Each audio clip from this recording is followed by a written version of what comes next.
Halo semuanya, ketemu lagi di channel Nonton Buku. Kali ini saya akan bahas sebuah buku yang sangat melegenda dari dulu sampai sekarang.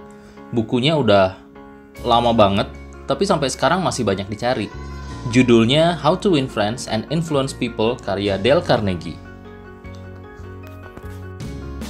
Oke, kita mulai.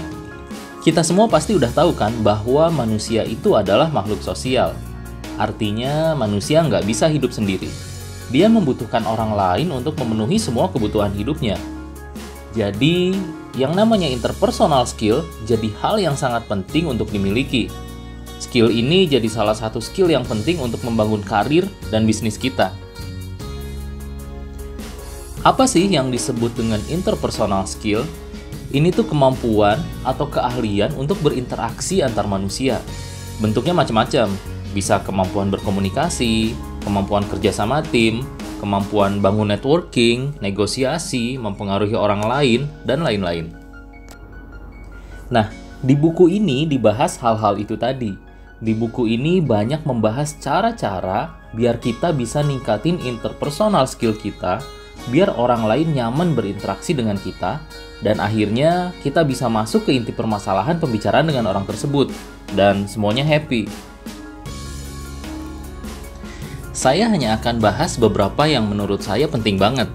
Nggak semuanya saya bahas karena memang banyak pelajaran yang bisa kita ambil dari buku ini. Oke, sekarang kita masuk ke inti buku ini. Hal pertama yang perlu kita lakuin biar orang-orang nyaman berinteraksi sama kita adalah jangan kasih komentar negatif yang menghancurkan. Biasanya kebanyakan orang gatel banget pengen ngomentarin orang lain. Apalagi kalau komentar negatif. Semangat banget mereka. Di bukunya ini, Dale Carnegie ngasih tahu bahwa kalau kita kasih komentar negatif itu bisa bikin penerimanya sakit hati. Dan bukannya dia lakukan perubahan yang lebih baik, bisa jadi dia malah jadi demotivasi dan sibuk untuk membuat pembenaran, bukannya sibuk untuk memperbaiki. Dampaknya, hubungan kita sama orang itu jadi nggak bagus. Jadi, lebih baik kita fokus pada kebaikan-kebaikan orang itu dan jangan pelit kasih apresiasi. Pemberian apresiasi ini bisa bikin penerimanya jadi lebih termotivasi, merasa bangga, dan merasa diperhatikan juga. Langkah berikutnya adalah jadilah pendengar yang baik. Orang lain akan senang berinteraksi dengan kita kalau kita bisa dengerin dia dengan ikhlas dan penuh perhatian. Dengarkan dia secara aktif, artinya kita tunjukin bahwa kita benar-benar berminat sama topik yang dia lagi omongin. Kita sendiri kan bisa ngerasain bedanya kalau kita lagi ngobrol sama orang yang ngomong terus dan gak mau denger orang lain ngomong, sama orang lain yang mau dengerin kita. Pasti kita lebih nyaman ngobrol sama orang yang mau dengerin kita.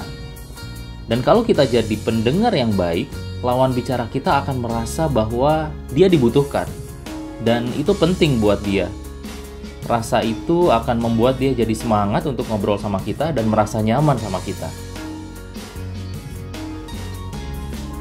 Langkah selanjutnya adalah pilih topik yang menarik dan penting bagi lawan bicara kita.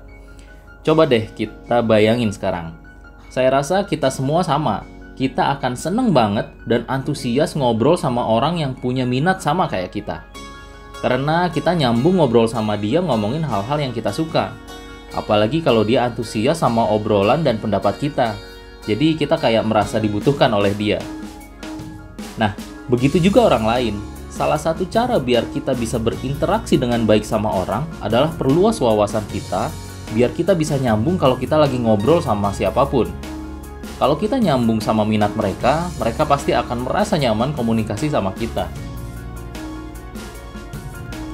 Langkah selanjutnya yang bisa kita praktekin adalah menghindari argumen. Di sini kita harus bisa bedain mana yang namanya argumen dan mana yang namanya diskusi. Kalau diskusi untuk dapat solusi itu sih bagus.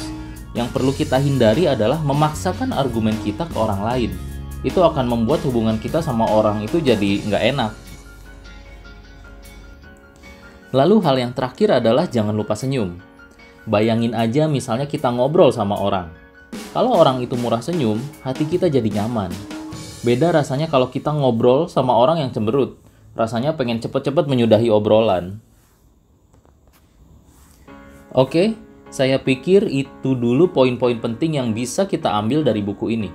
Semoga bermanfaat. Terima kasih.